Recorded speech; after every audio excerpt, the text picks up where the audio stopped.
boop, boop, boop, boop, boop, boop, boop, boop, boop. Welcome to the Kirsten Show. This is the Couchside Edition. And today, who am I here with? My name's Mike.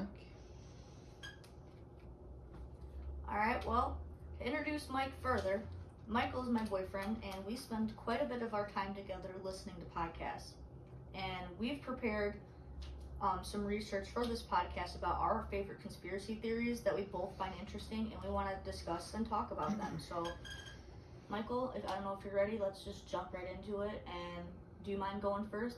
Not at all. Alright, so let's have our minds wander and see the bounds of this conspiracy theory verse together. So, yeah, we often talk about conspiracy theories in our free time, you know. It's a good pastime of ours. So, when you told me to come today with a conspiracy theory, that was pretty easy for me because I'm really into the Mandela effect. It's a pretty common one. You guys have probably heard of it. If you haven't, I'll describe it to you guys. So, I don't know if you've heard of the guy Nelson Mandela.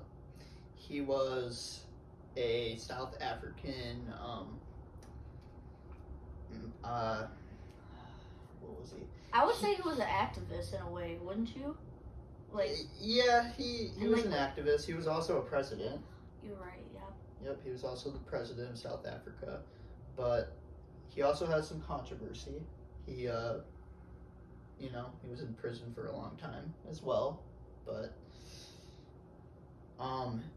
he was actually in prison for, I think, almost 20 years. And during that time,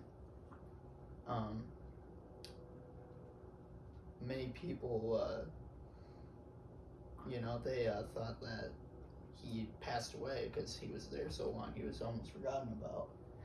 But in actuality, he didn't do that. Like, he didn't die. He's alive and well. He ended up getting out of prison.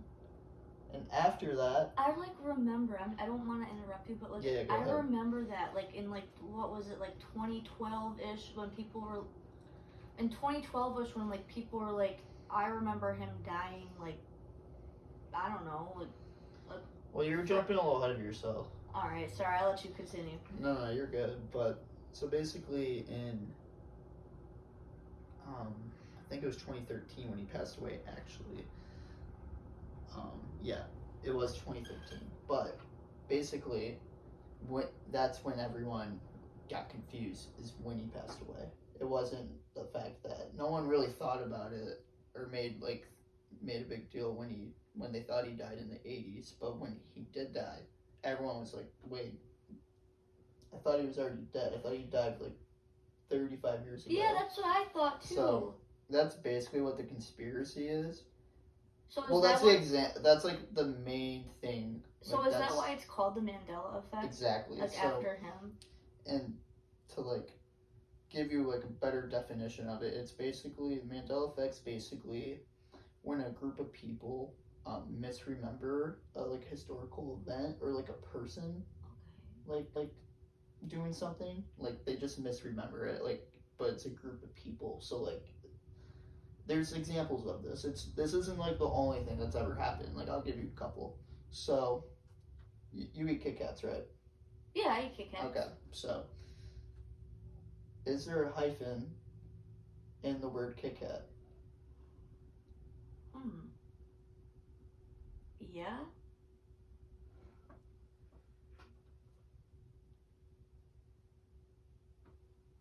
There is. Yeah, you're right. Okay. I'll give you. Okay. What about that show, that kid show with the bear? It was a family of bears. What was that called? Tell me. The Berenstain Bears. The Berenstain Bears. Yeah, say that one more time. But the Berenstain Bears. And how do you spell that? Berenstain, Bernstein,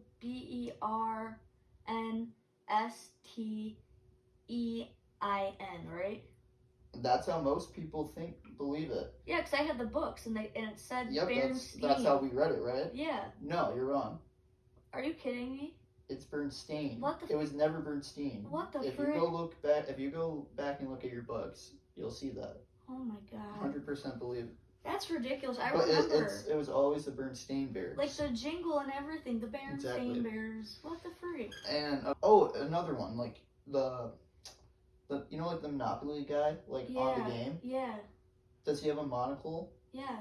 He doesn't. What the heck? Yeah, he does. That's a lie. I feel like that's an example of maybe some games, like some versions of the game, have him with the monocle and some don't. But like.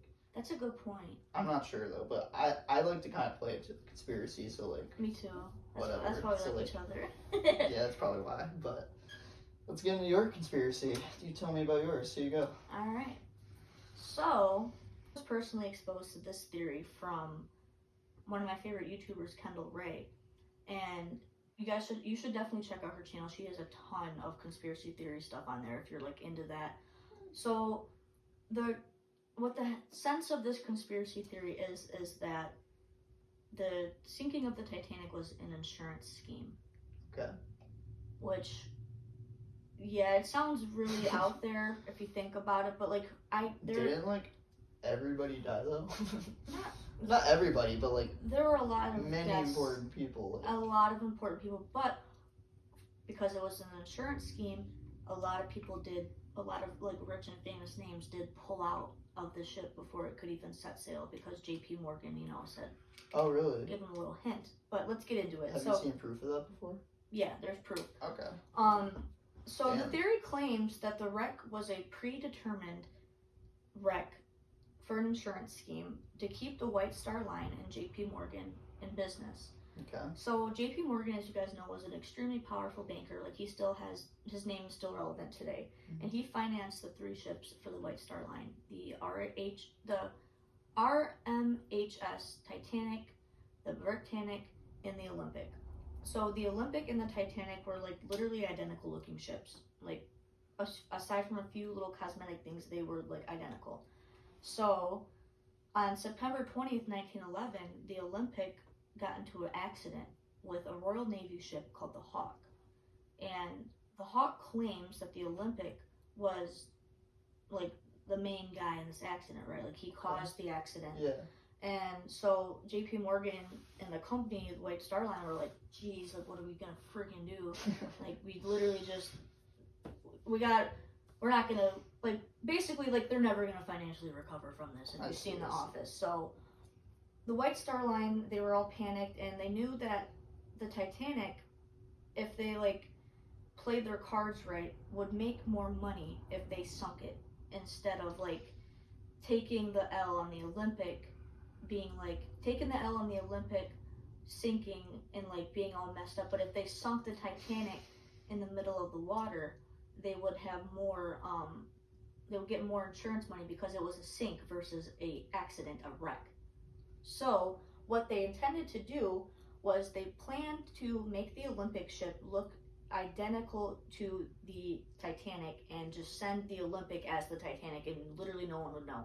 There was no photos, there was no videos at the time. So what they did was it was elaborate, but like it was so elaborate, like there was no videos or phone documentation at the time. So they etched the name off the etched the name off the Olympic, engraved the Titanic, and some passengers even reported while fleeing the Titanic amidst the disaster, they saw lifeboats that said Olympic.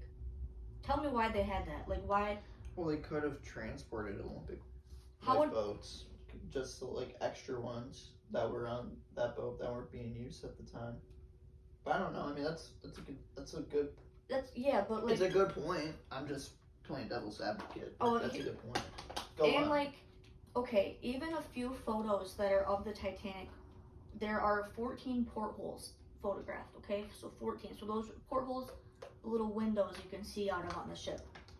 And the Olympic had 16 portholes. Okay, 16. So like, if you look at a picture of the ship on the side, you should see 14 little dots and 16 little dots per what ship it is, okay? Okay. In the official photographs of the Titanic, it's seen to have 16 porthole on the ship. So there's 16 windows on the ship when it should have had 14. Yeah, like the windows. Okay, you're saying holes, so I'm just portholes, like the porthole windows. Yeah, I got you. And like, it doesn't stop there. Like they JP Morgan and the White Star made sure to like cross their T's and dot their I's when it came to this, because another part of this plan. Well, of course, they gotta cover their behinds. Yeah. So another part of their plan was that the USS Californian, this ship, was supposed to be in the same waters as the White Star Line was at the same time. And they were so, confident in the strength that their ship would have, they were so confident that it would take the Titanic so long to sink that they were going to be able to call out to the USS Californian to be like, hey, come help us, we have all these people, right?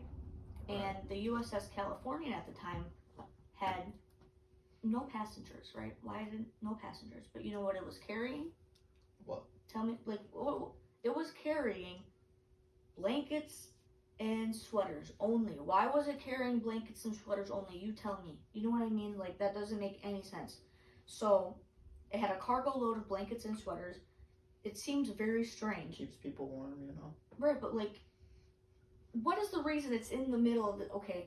No, it's very random and raises questions. Right, and then at the same time there was another ship between the Titanic and the Californian. And so the Californian thought, because there's no radar, it's 1911 or whatever, they thought that the ship that was between the Titanic and the Californian, they thought, I'm reading off some notes here just so, because it gets deep. At the time, there was another ship between the Titanic and the Californian called the Samson. And the Californian thought the Samson was the Titanic. So the Titanic thought the Samson was the Californian, and due to this error, the plan would fail and many would die in the freezing waters because they were assuming that the Samson had all the blankets and the sweaters and it was completely open. They just keep pulling the switcheroo. Yeah.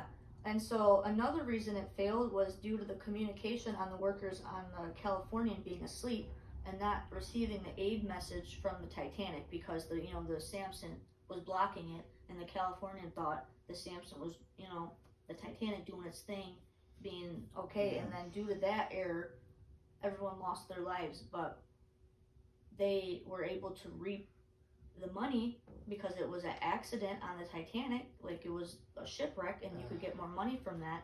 And whose name do we still see today? Whose name's still big and strong? J.P. freaking Morgan, okay, guys?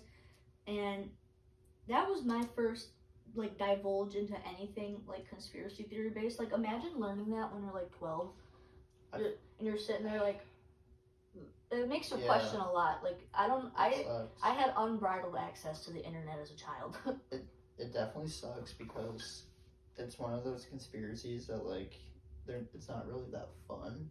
It's not fun. It's, just sad, and, you definitely don't want it to be true. You definitely hope, because, at the end of the day, you don't want what happened, the Titanic sinking to happen, but inevitably it did, so you hope that it was just, a mistake, but those are very compelling facts that you just stated, so damn, I never knew about that, so that's eye-opening. Right? But, yeah.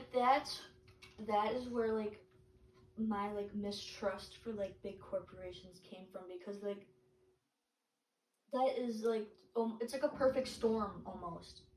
It's very sad, everyone lost their lives in it, but, Well, it's not just, everyone, like you said earlier. right, it's still weird that, because there was, this was, the first cruise ship, basically. Mm-hmm. So, a lot of very prominent people, and of course I forgot their names, a lot of prominent people wanted to be on that ship. And, J.P. Morgan gave them the phone call, hey, get off the ship, I'm gonna sink it. And sure enough, he did just that. So, yeah. It's a crazy conspiracy. Yeah, that was pretty Especially wild. Especially for a 12-year-old. Right, the two conspiracy theories that we do have for you today, I hope that with, these aren't fact at the end of the day, remember. These are just conspiracized things, but they are very fun to think about. They're compelling, though. They're compelling, and they're fun to think about, and... But yeah, nothing's fact. Nothing's fact. Don't take saying. anything that we just said verbatim, but I just want something to think about. Something to think about, and I appreciate you guys taking the time to watch our podcast today, and thanks for having me. Yeah, and we'll be around in the future.